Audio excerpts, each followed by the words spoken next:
Hello అండి, అందరు ఎలా ఉన్నారు? Welcome back to my channel పలహారాల బండి. నేను మీ శిరీష. ఈరోజు రెసిపీ వచ్చేసి రసం పొడి కరెక్ట్ కొలతతో ఏ విధంగా తయారు చేసుకోవాలో, దాంతోపాటు రసం ఏ విధంగా పెట్టుకోవాలో నేను ఈ వీడియోలో చూపించాలనుకుంటున్నానండి. మనకు వర్షాకాలం వచ్చేసింది, తర్వాత వింటర్ సీజన్ కూడా వస్తుంది. వర్షాకాలం కానీ శీతాకాలం కానీ మనకి గొంతుకు సంబంధించిన రకరకాల ప్రాబ్లమ్స్ వస్తుంటాయి, జలుబు దగ్గు లాంటివి. అలాంటప్పుడు ఈ పొడి వేసి రసం పెట్టేశారనుకోండి, వేడివేడిగా అన్నంలో వేసుకొని తాగితేనా బాగుంటుంది, తిన్నా కూడా బాగుంటుందండి. నేనైతే కప్పు కొలతలతో చూపిస్తున్నాను. మిక్సీ జార్లో 3 కప్పుల ధనియాలు, 1 కప్పు కందిపప్పు, 1/2 కప్పు జీలకర్ర, 1/2 కప్పు మిరియాల పొడి వేస్తున్నానండి. మీ దగ్గర మిరియాల పొడి లేకపోతే 1/2 కప్పు మిరియాలైనా వేసుకోవచ్చు. ఇప్పుడు దీంట్లో కొన్ని మెంతులు, కొంచెం పసుపు, కారాన్ని తగినట్టుగా నేనైతే 5 ఎండుమిర్చి తీసుకుని ఇలా తుంపులు చేసి వేసానండి. ఎండుమిర్చి తక్కువ వేస్తాను, ఎందుకంటే మిరియాలు ఎక్కువ వేసాను కాబట్టి. గుప్పెడు కరివేపాకు కూడా వేసి మూత పెట్టేసి వీళ్ళంత మెత్తగా గ్రైండ్ చేసుకోండి. కాకపోతే ఇది మనం వేయించలేదు కాబట్టి బాగా మెత్తగా పొడి అవ్వదండి. అందుకని మీరు ఎంతవరకు పొడి అవ్వగలదు అంతవరకు మిక్సీ పట్టేసుకోండి, ఆన్ ఆఫ్ చేసుకుంటూ. గుండె రసం పొడి రెడీ అయిపోయింది. దీన్ని ఎయిర్టైట్ బాక్స్లో పెట్టేసుకుంటే 15-20 రోజుల పాటు నిల్వ ఉంటుందండి. మనం వేయించకుండా చేసాం కదా పాడైపోతుందేమో అనుకుంటారు, కానీ పాడవదండి, బాగానే ఉంటుంది. మీరు కూడా తప్పకుండా ట్రై చేయండి.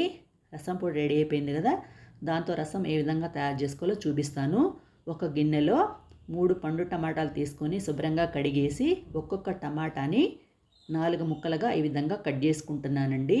పండుగా ఉండాలి, గుర్తుపెట్టుకోండి. ఇప్పుడు దీంట్లో చిన్న నిమ్మకాయ సైజ్ అంతా చింతపండు వేసేసి కొంచెం పసుపు, కొంచెం సాల్ట్ అయితే వేస్తున్నానండి. కొంచెమే వేసుకోండి సాల్ట్ అనేది, ఎందుకంటే ఉడికించుకోవడానికి మాత్రమే అనమాట. ఇక్కడ 1/2 స్పూన్ మాత్రమే సరిపోతుంది. ఇవన్నీ వేసి ఒకసారి మిక్స్ చేసేసుకొని స్టవ్ మీద పెట్టేసి 5-10 నిమిషాల పాటు బాగా ఉడికించుకోవాలండి. బాగా మెత్తగా ఉడికిపోవాలన్నమాట. చూసారా, ఈ విధంగా ఇట్లా ప్రెస్ చేస్తే మెత్తగా అయిపోవాలి. బాగా మెత్తగా ఉడికింది కదా. ఇప్పుడు స్టవ్ మీద నుంచి కింద దించేసి చల్లారనివ్వాలి. చల్లారిన తర్వాత 1/2 గ్లాస్ వాటర్ అయితే పోస్తున్నానండి.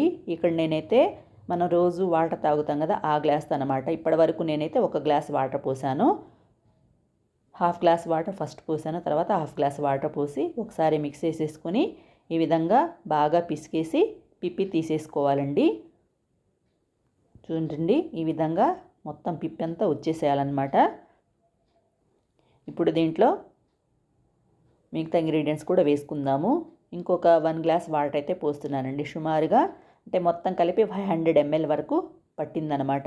ఇప్పుడు దీంట్లో దీనికి తగినట్టుగా సాల్ట్ వేసుకోండి. సాల్ట్ అనేది చూసుకొని వేసుకోండి, ఎందుకంటే మనం ఫస్ట్ ఉడికించుకునేటప్పుడు వేసుకున్నాం కదా. ఇప్పుడు దీంట్లో మనం పొడి కొట్టుకున్న 2 టేబుల్ స్పూన్స్ అయితే వేస్తున్నానండి. వేసి దీంట్లో కొంచెం కొత్తిమీర కూడా వేసి ఒకసారి మిక్స్ చేసేసుకొని స్టవ్ మీద పెట్టేసి 2-3 పొంగులు రానివ్వాలండి.